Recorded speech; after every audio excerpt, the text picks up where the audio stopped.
চেয়েছে। কোন সে পরিবর্তন?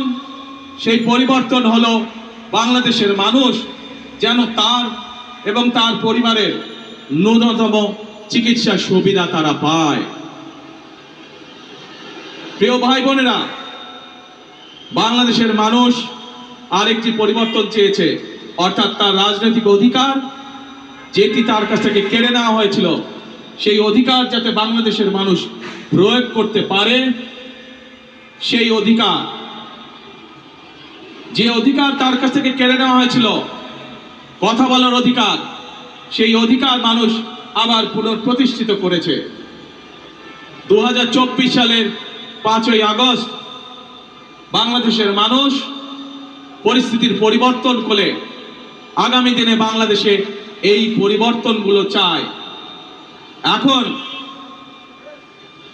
প্রিয় ভাই বোনেরা, আজ এই নির্বাচনী জনসভায় দাঁড়িয়ে একটি রাজনৈতিক দল হিসাবে আমরা আমাদের প্রতিদ্বন্দ্বী দল যারাই হোক না কেন, আমরা তাদের সম্পর্কে আপনাদেরকে হয়তো অনেক কথা বলতে পারি, তাদের হয়তো অনেক দোষ ত্রুটি তুলে ধরতে পারি, কিন্তু তাতে কি জনগণের কোনো উপকার হবে?